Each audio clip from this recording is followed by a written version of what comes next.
I hate to lose more than I like to win.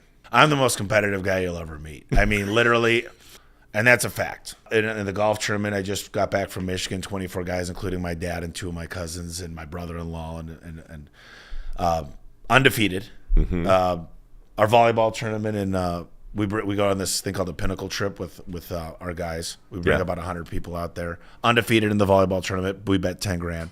As my dad taught me, you don't get a participation trophy. I'm not going to say good if you got in second place. He wasn't like, I get a spanking if I lost. But my dad used to beat me in billiards with one hand till the day he showed up and I smoked him. Mm-hmm. And he goes, what in the hell? And I go, I've been practicing. So he taught me, like, look, I was a wrestler and I just hate losing. I just, there's no, like, if I played Candyland with my niece and nephews when they were young, I'd whoop their butts. And they go, why are you playing so hard? And I'm like, because you're going to appreciate when you beat me. And you're going to know you beat me and I was trying my best. And that's when you walk into this business, you smell the competitiveness. But I explain to people, just because they win doesn't mean you lose. Elevate's about everybody gets to win in this game. Mm-hmm. Because he made a lot of money doesn't mean you don't get to make money. So it's not a zero-sum game. It's not a zero-sum game. And that's what's important is competitiveness is a good thing, but it could go too far. And it could mean I'm in a world of my own and I'm not going to share. Competition's a good thing, but you got to ask for help and you got to teach the other people how to win. You give up your secrets. Like you sit on this podcast you're doing, which is called The Home Service Expert. Right. And so Tommy brings other people onto the podcast who are growing a business, attempting to follow in your footsteps, a lot of skilled tradespeople who are just kind of out there without a net, and some who have had great success, others who have brought in private equity. It runs the whole gamut. There's this concern that you're going to give away the secrets, right? You're going to spill the secret sauce. And it's not going to be taken from you. It's not, I mean, it might be, but like you say, I can teach you how to get a six-pack. It's not a secret. No, it's not that. It's easier in the United States to become a millionaire than to have a six-pack. There's a guy named Ron Smith. He wrote a book called HVAC Spells Wealth. Started out in the 60s. He passed away. I was fortunate enough to get him on my podcast. And he said, you know what I do? He goes, I'd get together all the HVAC companies in Southern Florida, and they'd come to my shop. And I'd open up the doors, tell them exactly what I'm doing. And what manifested out of that was a best practices group that he was part of. And that's why HVAC learned it. HVAC was not the best industry. It's just they got together a lot earlier and started discussing how to help each other. And so what I learned was I'm just going to invite all the garage door companies in, and they call it Woodstock. I got a couple hundred garage door companies in a room, and it was like lights started turning on. When you watch these lights start turning on in these guys' faces and the smiles, and look, for me, it's legacy. Like, I want to see how far we could take this. I met Gary Vaynerchuk. I don't know if you know who he is. And I said, you know what my mom says to me a lot, Gary? And he goes, what's that, Tommy? I said, she asked me how much is enough. And he starts laughing. He goes, but it gets easier and it gets more fun, and you want to see how far you could take it, right? I go, yeah. I'm like, look, for me, the money's not been a thing for a long time. I don't need to be there. I don't have to go in. Like, I've got options. I could retire my family over and over again, and it's not about the money. My point is, we're doing something big. If you're part of this company, you're part of a movement. Like, we are doing cool stuff. And how many lives could we change? How many lives can we affect? It's something that's a passionate thing, but it's also fun to watch people bring a kid into this world or lose weight and start hitting the gym. Like, my whole office, I walked into my COO's office. I don't know why I'm telling you this, but I took off my shirt. And he's like, what are you doing? I go, what's your excuse? And now he's ripped up. He is better. He's more in shape than I am. I see. You're in Arizona, right? Yeah. I don't think you can do that in California. No. MicroWorks is celebrating its 17th birthday. Woohoo! Happy birthday to us. Helping us celebrate, good friends from all over the country are doing some nice things to help us replenish the coffers. Fundraisers like this one. Yep, that's the MicroWorks logo, proudly yet tastefully emblazoned upon a t-shirt made entirely in these United States, courtesy of our friends over at American Giant. You should go get one. Got a couple different colors. All the sizes are currently available. That's going to change real quick.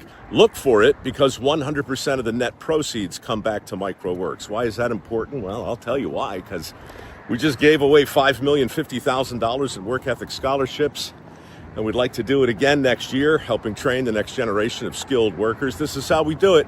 One little fundraiser at a time, one t-shirt at a time. First come, first serve. The website is on the screen. Get them while they last, and then get out there.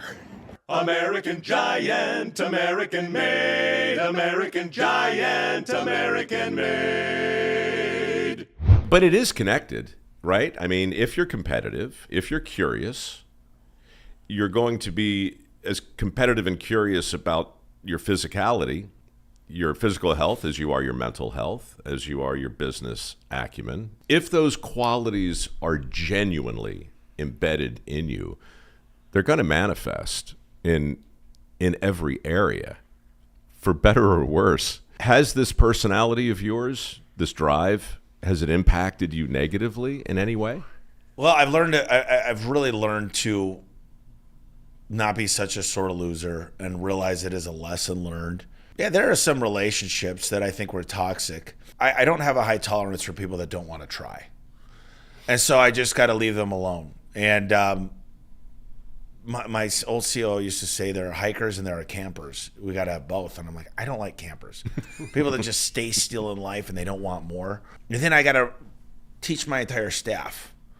We teach people to be lions and ask for more and go forward in life and be bold. And they can't be lambs back to us. They're like, they just want more. They want to figure out how to move out of the truck. They want to figure out, they ask for raises. And I go, good. That's what we've asked them to do.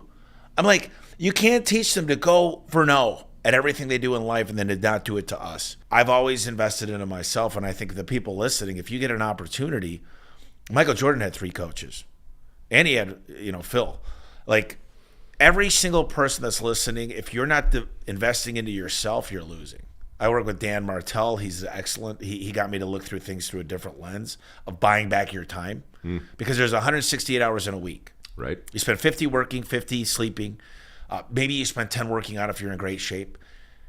You still got 60 hours left.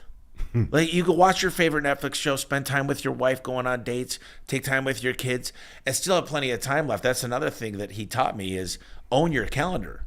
Elon Musk, Bill Gates, Jeff Bezos, all these people, you know what the equalizer is? Time.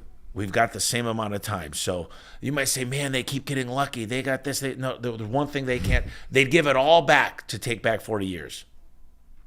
So I love the fact I feel old sometimes. I feel young sometimes. I'm 42, but I feel like I'm just getting started. Like, tomorrow's going to be a great day. You're walking around with a notebook. Is that thing always with you? I always have notes, yeah. Actually, like, I thought you were making notes about stuff you wanted to talk about, but you actually wrote down stuff that I just said. Yeah, avoid. I always take a lot of notes, and that's one of the things, if anybody's out there, that if you want to impress people, number one, I can't remember everything. Number two is take notes. Take notes, especially if you're around grandpa or your elder or somebody that's been where you want to go, is write things down. When I brought this in front of Al Levy in 2017, he goes, Tommy, I've sat down with 50 people your age. Not one of them brought a notebook and took any notes. Not one of them. Well, since you invoked mothers, you know what my mom did for the last 2 years of her dad's life? She walked across the lawn and sat next to him. He was blind by then. He was 90 years old. And just asked him questions and wrote down all the answers on a legal pad. My mom writes every day. And I watched her doing that, and just thought, I'm not sure I understand what's happening, but you're so right. Getting my pop to talk about his youth and then writing it down in front of him. He couldn't see her doing it, but he knew what she was doing. It's a supreme and sublime compliment to be that interested. And that's why taking notes is interesting. Yeah, it's a hallmark true. Of curiosity. Now what are you writing? What are you writing? Well, I like what you said, be interested. And when you're interested, you take notes. Well, the most interesting people are always interested. Yeah. You can jot that down too if you want. That's a free one. The most interesting people are the most interested.